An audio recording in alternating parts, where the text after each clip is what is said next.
नमस्कार, शाम 4 बजे के इस वक्त के बुलेटिन के साथ मैं हूं अनुपम। सबसे पहले देखते हैं इस वक्त की हेडलाइंस। पीएम केयर्स फंड को लेकर सुप्रीम कोर्ट ने खारिज की एनजीओ की याचिका। कहा चैरिटी फंड की तरह ही पीएम केयर्स फंड फर्म में जमा पैसों को एनडीआरएफ में ट्रांसफर करने से किया इंकार। लखनऊ में फीस कम करने को लेकर पेरेंट्स और वकीलों ने किया प्रदर्शन। परिवर्तन चौक के पास दिया धरना। सरकार से की अपील, फीस माफी के आदेश करे जारी। बुलंदशहर के खुर्जा में फायरिंग करते हुए युवक का वीडियो वायरल। युवक ने सोशल मीडिया पर वीडियो किया पोस्ट। लिखा, ब्राह्मणों को बीमा नहीं हथियार चाहिए। देश में कोरोना संक्रमितों का आंकड़ा 27 लाख के पार। अब तक करीब 52,000 की मौत। पिछले 24 घंटे में आए 55,000 मामले। अब तक ठीक हुए 19,77,000 से अधिक मरीज।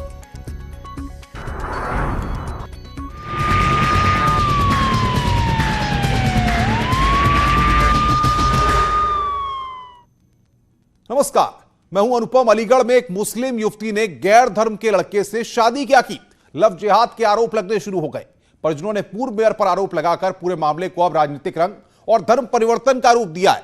लड़की की बहन का आरोप है कि दबाव बनाकर उसकी छोटी बहन की दूसरे धर्म के लड़के से शादी कराई गई और अब उससे मिलने नहीं दिया जा रहा है। लेकिन पूर्व मेयर ने इन सब आरोपों को खारिज कर दिया है। पुलिस भी लड़की को बालिग बताकर मर्जी से शादी करने का उसका हक बता रही है। क्या हिंदुस्तान में एक महिला को अपनी मर्जी से शादी करने का हक नहीं है? ये सवाल हम इसलिए पूछ रहे हैं क्योंकि अलीगढ़ में एक महिला ने अपनी पसंद के लड़के से शादी की तो परिवार वाले बखेड़ा कर रहे हैं। बड़ी बहन आशिया का आरोप है कि दबाव डालकर उसकी बहन की दूसरे संप्रदाय के शख्स से शादी करा दी गई और बीजेपी की पूर्व मेयर छोटी बहन से मिलने नहीं दे रही हैं। धर्म परिवर्तन करवाया शकुंतला भारती पूर्व मेयर ने। किससे शादी करवाई है? ऋषभ सुनील बेनवाल के बेटे। क्या कोई जोर जबरदस्ती शादी कराएगी आपको? जी। वो बहन का बालिग है या नाबालिग है? मुझे कुछ नहीं पता, सब कुछ वही लगी है। नहीं, बालिग है या बालिग है। लेकिन पूर्व मेयर ने आरोपों को खारिज कर दिया है। उन्होंने बताया है कि फैजी ने अपनी मर्जी से शादी की है। उन्होंने इस बाबत एसएसपी से भी मुलाकात की है। फैजी नाम की बिटिया थी जिसने अपनी मर्जी से हिंदू लड़के के साथ, हिंदू रीति रिवाजों के साथ 7 फेरे लेकर के शादी की है और उसने हिंदू धर्म के अनुसार आज वो अपने परिवार में चली गई है। लेकिन उसके जो पियर वाले हैं, कोई क्रिमिनल टाइप का कोई व्यक्ति है, उनका चाचा का लड़का है, वो जान से मारने की धमकी दे रहा था। वहीं पुलिस का कहना है कि फैजी बालिग है और अपना निर्णय ले सकती है। थाना शासनी गेट पर 7 अगस्त को एक मुकदमा लिखा गया था अपहरण से संबंधित। उस संबंध में जो पीड़िता थी उसको जो है बरामद किया गया पुलिस द्वारा विवेचना के दौरान और उसके हाई स्कूल सर्टिफिकेट के अनुसार वह लड़की बालिग है और मजिस्ट्रेट के सामने उसके कथन करवाए गए जिसमें कि उन्होंने इसने जो स्वेच्छा से जाना बताया। विवेचना इस संबंध में प्रचलित है। हद है, लड़की अपनी मर्जी से शादी कर सकती है और परिजन उसे जान से मारने की धमकी देते हैं। ऐसे में लड़की और उसके परिवार को जल्द से जल्द सुरक्षा मुहैया कराना जरूरी है। रणजीत सिंह, न्यूज़ 18, अलीगढ़। और खुद इस मसले पर बातचीत करने के लिए न्यूज़ 18 के साथ फैजी जुड़ रही है जो कि ऋषभ की पत्नी है। फैजी, जिस तरीके की बातें आ रही हैं कि आपने अपनी मर्जी के साथ ऋषभ के साथ शादी की है, लेकिन आपकी बहन उन आरोपों को नकार रही है। वो सीधे कह रही है कि दबाव डाला गया मेरी बहन पर, तब उसने शादी की है।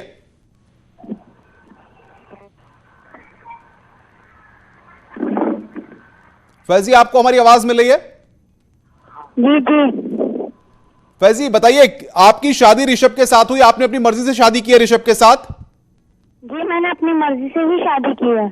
तो आपके परिवार के लोग, आपकी बहन इस तरह के आरोप क्यों लगा रही हैं कि आपको भगाकर लाया गया, आपका धर्म परिवर्तन कराया गया? ये सारे आरोप क्यों लगाए जा रहे हैं?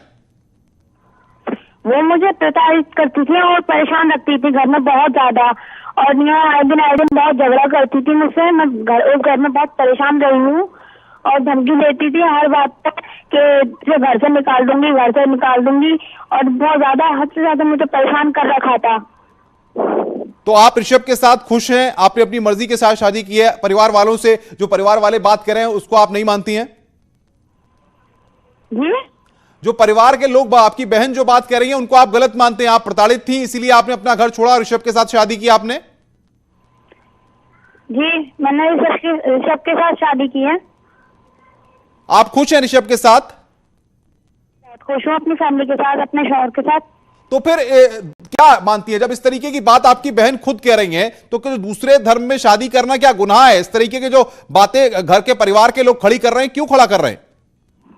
दूसरे धर्म में शादी करना कोई गुनाह नहीं है, जब मैंने अपनी मर्जी से शादी की है तो।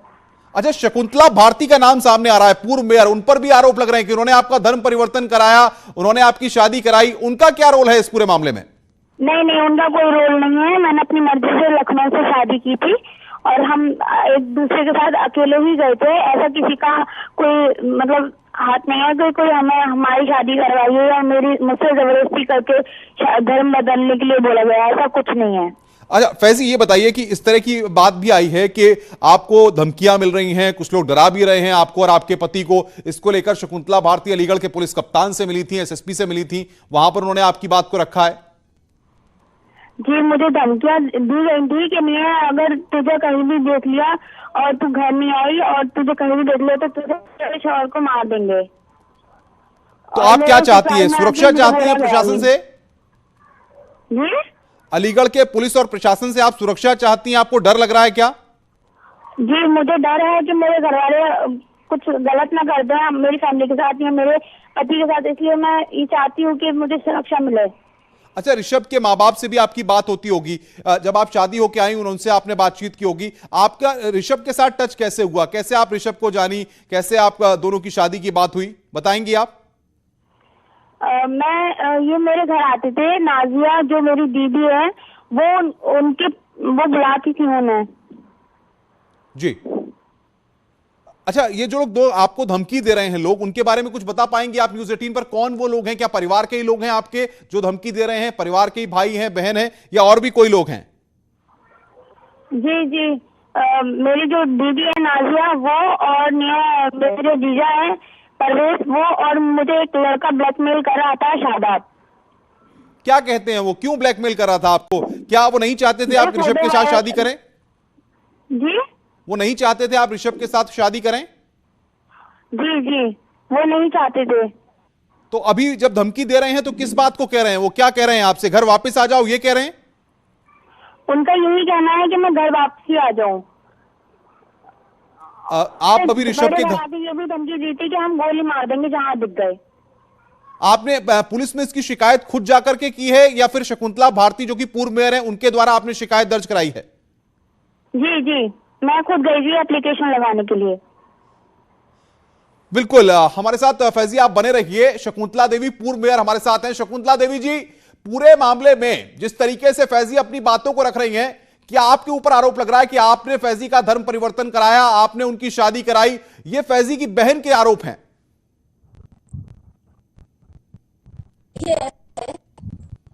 तो आप लोगों का काम है कहना, जब किसी की ख्याति बढ़ती है तो इस तरीके से बदनाम करना आप अच्छी तरीके से जानते हैं कि किसी की छवि खराब करने के लिए कुछ किसी भी हद तक लोग गिर सकते हैं। अगर ये साबित कर दे कि मैंने धर्म परिवर्तन कराया है, मैं आपको विश्वास के साथ कह रही हूँ, उत्तर प्रदेश ही नहीं पूरा इंडिया छोड़ करके मैं अपनी सूरत कहीं नहीं दिखाऊंगी। नहीं, शकुंतला भारती जी, तो आपके संज्ञान में फैजी का मामला आया कैसे? आपका नाम क्यों निकल करके सामने आ रहा है? क्यों आप फैजी के मामले को लेकर के अलीगढ़ के एसएसपी के पास गई थी?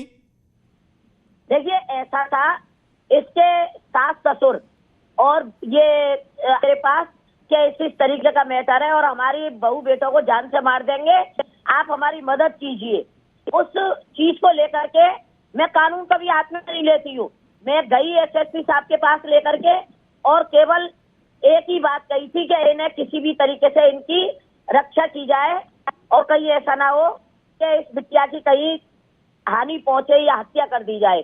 जिस तरीके के बिटिया के मुताबिक आपने बिटिया ने कहा था कि गोली मारने की कह रहे थे, तो बस इस बात को कोई भी XYZ मेरे पास आएगा, अगर कोई पीड़ित पक्ष आता है, महिला है, बिटिया है, अगर वो आएंगे तो प्रशासन के पास में जाती हूं। क्या फैजी से आपकी कोई बात हुई थी या ऋषभ से आपकी कोई बात हुई थी शकुंतला भारती जी? नो, ऋषभ को मैं कभी नहीं जानती थी, मैं बिल्कुल स्पष्ट बता देना चाहती हूँ। और फैजी से आपकी कोई बात हुई जब आप शिकायत लेकर के एसएसपी के पास गई तो उस दौरान? जब ऐसे नहीं, उससे पहले मेरी बात नहीं हुई। जब उसके सास ससुर ने बताया तब जाकर के एसएसपी साहब के पास हम पहुंचे थे। तो फैजी की बहन जो है वो आप पर आरोप लगा रही है कि पूर्व मेयर ने ही इस पूरे मामले में बहन को गुमराह किया, उनको घर से भगा करके लाई, उनको अपने पास रखा, उनसे नहीं मिलने दिया। क्या आपने फैजी को अपने यहां बंधक बनाया था? जी देखिए, एक बात, ये आरोप बिल्कुल गलत है। अगर इस तरीके की बातें होंगी तो मैं विश्वास के साथ उनके साथ कानूनी कार्रवाई करूंगी। फैजी भी हमारे साथ है, मैं उनसे पूछ लेता हूं। फैजी, क्या शकुंतला भारती ने आपको बुलाया था, आपको बंधक बनाया था, आप उनके पास गई थी? क्या ऐसा कुछ हुआ था जो आरोप लग रहे हैं? बताइए फैजी, आप न्यूज़ 18 पर। नहीं, ऐसा कुछ नहीं हुआ था, पास नहीं गए थे। नहीं, उन्होंने हमारे ऊपर जबरदस्ती की थी कि नहीं धर्म बदलो, मुझसे ऐसा कुछ नहीं बोला था। मेरे सास ससुर गए थे जब हमें धमकी मिली थी तब। बिल्कुल फैजी, आपका और शकुंतला भारती आपका बहुत बहुत शुक्रिया हमारे साथ जुड़ने के लिए। तो फैजी अपनी बातों को न्यूज़ 18 पर रख रही हैं। वो कह रही हैं कि मर्जी से मैंने शादी की है और मेरे परिवार के लोग, मेरी बहन और मेरे भाई मुझे प्रताड़ित करते थे, इसलिए मैं घर को छोड़ा और उसके बाद ऋषभ से मैंने शादी की है।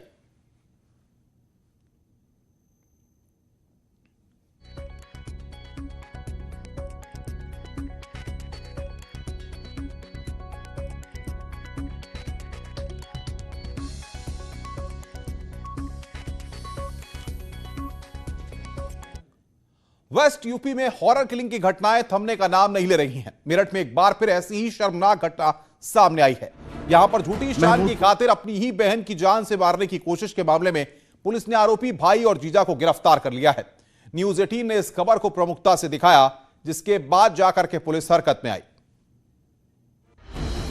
मेरठ में हॉरर किलिंग की कोशिश का मामला सामने आया है। महमूदपुर गढ़ी गांव में युवक ने अपने जीजा के साथ मिलकर बहन की गला रेतकर नहर में फेंकने की कोशिश की, लेकिन लोगों के पहुंच जाने से आरोपी उसे गंभीर हालत में छोड़कर फरार हो गए। युवती का दूसरी जाति के लड़के से प्रेम प्रसंग था, जिसके चलते उसके परिजन नाराज चल रहे थे। इसका कहना है कि इसके भाई और इसके बहनोई इसको रास्ते में ले गए और उन्होंने कुछ ब्लेड से इसको घायल कर दिया है, जो घायल अवस्था में आई है। इसका इलाज यहाँ हो रहा है मेडिकल कॉलेज में। उनके खिलाफ मुकदमा पंजीकृत कर लिया गया है, दोनों भाई और बहनोई के खिलाफ। अब न्यूज़ 18 ने इस खबर को प्रमुखता से दिखाया तो पुलिस हरकत में आई और दोनों आरोपियों को गिरफ्तार कर लिया।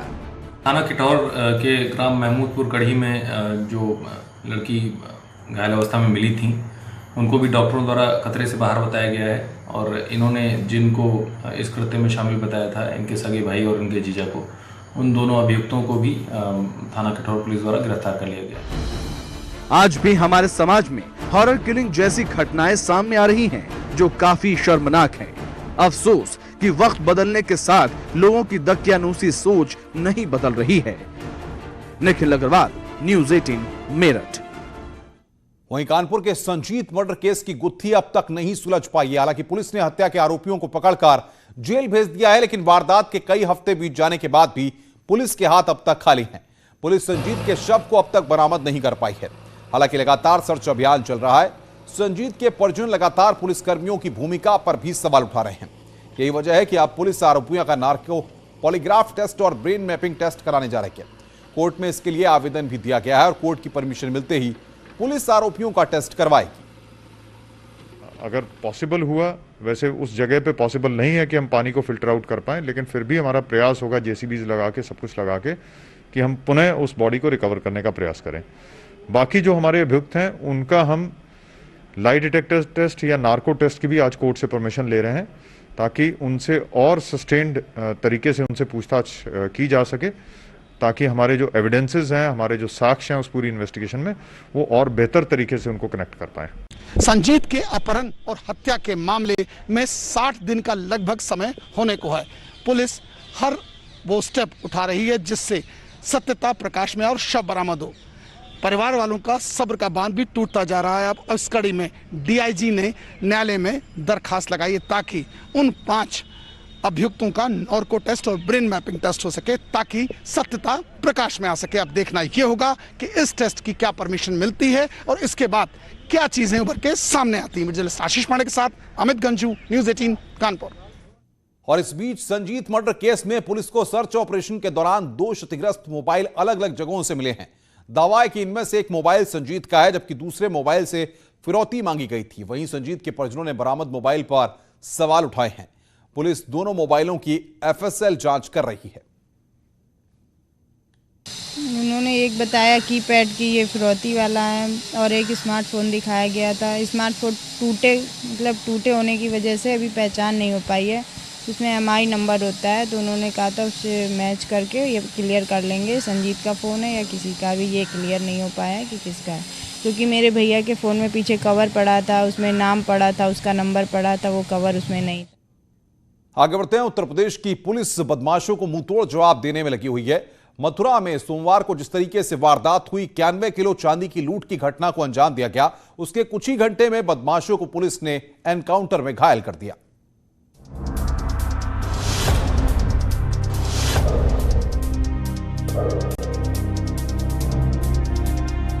सोमवार शाम चांदी लूट की वारदात को अंजाम देकर फरार हुए बदमाशों की धरपकड़ में शहर कोतवाली पुलिस को सूचना मिली कि लूट की वारदात को अंजाम देने वाले बदमाश जैन चौकी क्षेत्र में हैं। पुलिस जब मौके पर पहुंची तो बदमाश अपनी बाइक से भागने लगे। पुलिस की इन बदमाशों से मुठभेड़ हो गई, जिसमें 2 बदमाश घायल हो गए। पुलिस ने घायल बदमाशों को इलाज के लिए अस्पताल भिजवाया। इनके पास से हथियार और लूट की चांदी मिली है। पुलिस को ये जानकारी मिली कि कुछ बदमाश इस रूट से जाने वाले हैं, तो पुलिस ने घेराबंदी करी, जिसमें 2 बदमाश एंगेजमेंट में घायल हुए। प्रारंभिक तौर पे उनसे पूछताछ में ये ज्ञात हुआ है कि ये वही बदमाश थे जो कल चांदी वाली घटना में सम्मिलित थे। उनसे बाकी डिटेल्स और इंटरोगेशन किया जा रहा है, लीगल फॉर्मेलिटीज पूरी की जा रही है। महज 14 घंटे बाद ही पुलिस ने घटना का पर्दाफाश कर दिया और करीब 40 से 50 किलो चांदी भी बरामद कर ली। मथुरा पुलिस के लिए ये बड़ी कामयाबी है। नितिन गौतम, संवाददाता, मथुरा। अब बात करते हैं बड़ी खबर की। चंदौली में बिजली विभाग की टीम पर हमला हुआ है, जिसमें लाइनमैन समेत कई लोग घायल हो गए। बिजली चोरी की शिकायत पर विभाग की टीम वहां पर पहुंची थी, जहां पर 40 से 50 लोगों ने वहां पर हमला कर दिया। बिजली विभाग ने 4 नामजद और 40 अज्ञात लोगों के खिलाफ इस पूरे मामले में मुकदमा दर्ज कराया है। यह बड़ी खबर इस वक्त हम आपको बता रहे हैं चंदौली से, जहां पर बिजली विभाग की टीम पर हमला किया गया। चंदौली में बिजली विभाग के कर्मचारी और अधिकारियों की ओर से चलाए जा रहे चेकिंग अभियान के तहत जब टीम चौरहाट गांव के पीरू शहीद मजार के पास पहुंची, तभी वहां कुछ दबंग लोगों ने बिजली विभाग के कर्मचारियों और अधिकारियों पर हमला कर दिया। इसमें कुछ कर्मचारियों को हल्की चोटें भी आ गईं। चांदी तारा से लेकर कई गांव में रात में चेकिंग की गई। जब ये लोग सुबह चौरहट गांव पहुंचे तो वहां चेकिंग के दौरान कुछ लोगों से पहले कहासुनी हुई। उसके बाद 40 से 50 की संख्या में दबंगों ने एक साथ कर्मचारियों के ऊपर हमला कर दिया। इस मामले में बिजली विभाग की ओर से 4 नामजद और 40 अज्ञात लोगों के खिलाफ मुकदमा दर्ज कराया गया है। विभाग को काफी दिनों से इस इलाके में बिजली चोरी की शिकायत मिल रही थी। यही वजह है कि पूरे डिवीजन के कर्मचारियों और अधिकारियों की तरफ से लगातार चेकिंग अभियान चलाया जा रहा था, तभी ये वारदात हो गई। नितिन गोस्वामी, न्यूज़ 18, चंदौली। उत्तर प्रदेश में मारपीट और गुंडई की कई घटनाएं सामने आई हैं। कानपुर में पुलिस ने गुंडई दिखाई तो गाजियाबाद में 2 पक्ष आपस में ही भिड़ गए। कानपुर में पनकी थाना पुलिस का अजीबोगरीब कारनामा सामने आया। यहां गुडवर्क दिखाने की होड़ में पुलिस की मनमानी देखने को मिली। बताया जा रहा है कि वो बेकसूर युवक को उठाने पहुंची थी, जिसका लोगों ने विरोध किया, जिसके बाद गलती का एहसास होने पर पुलिसकर्मी बैरंग लौट आए।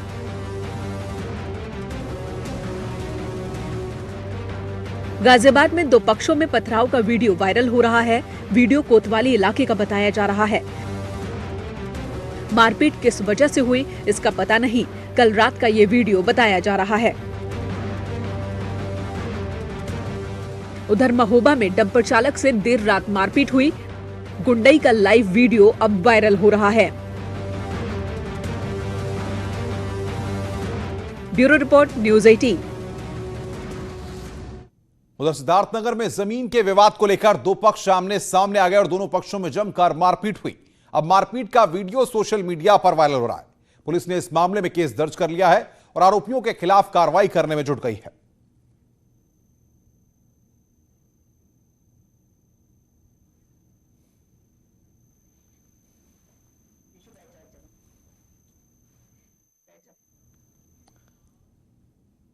और अब बात करते हैं योगी सरकार की। योगी सरकार ने मॉनसून सत्र की तैयारी पूरी कर ली है। एनकाउंटर को लेकर उठ रहे सवालों के जवाब तैयार कर लिए गए हैं। उत्तर प्रदेश में पिछले 3.5 साल में 124 अपराधी मारे गए, जिनमें 45 अपराधी अल्पसंख्यक मुस्लिम समुदाय से जुड़े थे। 11 ब्राह्मण, 8 यादव, 58 ठाकुर, वैश्य पिछड़े वर्ग के अपराधी शामिल हैं। ये अपराधी 31 मार्च 2017 से 9 अगस्त 2020 तक उत्तर प्रदेश में मारे गए हैं। पिछले 8 महीने में 8 ब्राह्मण अपराधी मारे गए, उनमें से 6 बिकरू कांड से जुड़े हुए थे। वहीं सबसे ज्यादा एनकाउंटर मेरठ में हुए हैं। मॉनसून सत्र की तैयारी यहां पर पूरी हो गई है। योगी सरकार पूरी तरह से तैयार है।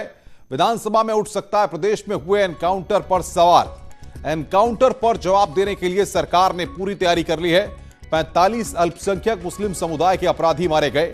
उत्तर प्रदेश में पिछले 3.5 साल में 124 अपराधी मारे गए हैं और मारे गए अपराधियों में 45 अल्पसंख्यक, 11 ब्राह्मण, 8 यादव, अन्य 58 अपराधियों में ठाकुर वैश्य पिछड़े वर्ग के अपराधी शामिल हैं। और बातचीत करने के लिए ऋषभ मणि त्रिपाठी हमारे साथ फोन लाइन पर जुड़ रहे हैं। ऋषभ, एनकाउंटर के मसले पर सियासी माहौल गरमाया था पिछले वक्त में, अब सरकार ने सदन के शुरू होने से पहले पूरी तैयारी कर ली है। अनुपम, देखिए, नगर पंचायत के चुनाव होने हैं, प्रधानी के चुनाव होने हैं। उस चुनाव की बिसात एनकाउंटर के ऊपर बिछाने की पूरी तैयारी कर ली गई है। 3.5 साल की सरकार में 124 अपराधी एनकाउंटर में मारे गए हैं। जातिगत जो ब्यौरा है वो न्यूज 18 अपने दर्शकों को दिखा रहा है। जाहिर सी बात है कि जो विपक्षी दल है वो अब एनकाउंटर का फायदा उठाने की कोशिश करेगा। वो ये कोशिश करेगा इस जातियों का जुगत भिड़ा के पंचायत और आगे की चुनाव और राजनीति में फायदा लिया जाए। 35 अल्पसंख्यक मारे गए हैं, 11 ब्राह्मण अपराधी मारे गए हैं, 8 यादव मारे गए हैं। बीते कुछ समय से एक माहौल उत्तर प्रदेश में बनाने की कोशिश हो रही है कि पुलिस एक खास जाति के अपराधियों को चुन चुन कर मार रही है, जबकि ऐसा कहना कहीं से भी बिल्कुल सही नहीं होगा। क्योंकि जो 6 ब्राह्मण अपराधी मारे गए हैं वो विकास दुबे या बिकरू कांड जो कहा गया है, जिसमें 8 पुलिसकर्मी शहीद हुए। उसके बाद 5 अपराधी तो सिर्फ उसी कांड से जुड़े मारे गए और 1 राकेश पांडे और हनुमान मारा गया है। लेकिन विपक्षी पार्टियों को एक मौका अच्छा मिल गया है, क्योंकि 20 तारीख से मानसून सत्र शुरू हो रहा है। और जैसा कल एक सोशल मीडिया में पत्र भी वायरल हो रहा था, कुछ भारतीय जनता पार्टी के एक विधायक थे जो इस तरह का सवाल उठा रहे थे, और भारतीय जनता पार्टी के ये पूर्व एमएलसी थे जो ब्राह्मणों के बीमा की बात कर रहे थे। बिल्कुल बिल्कुल बिल्कुल ऋषभ, बहुत बहुत शुक्रिया आपका। नजर बना के रखिए, आगे भी हम आपसे अपडेट लेते रहेंगे। ऋषभ मणि त्रिपाठी हमारे साथ इस बड़ी खबर पर अपडेट दे रहे थे। आगे बढ़ते हैं। गोरखपुर पुलिस ने मानव तस्करी के बड़े रैकेट का पर्दाफाश किया है। चेकिंग के दौरान पुलिस ने टूरिस्ट बस से 19 नाबालिग बच्चे समेत 20 लोगों को रिहा कराया। सभी नाबालिग बिहार के अररिया जिले के रहने वाले हैं और टूरिस्ट बस से सभी को दिल्ली भेजा जा रहा था। नाबालिग के साथ ले जा रहे 9 लोगों को पुलिस ने गिरफ्तार कर लिया है। ये आरोपी भी अररिया और उसके आसपास के रहने वाले हैं। एक एनजीओ की शिकायत पर पुलिस ने कार्रवाई की है। अब इन बच्चों को CWC बिहार जाकर परिजनों के हवाले किया जाएगा।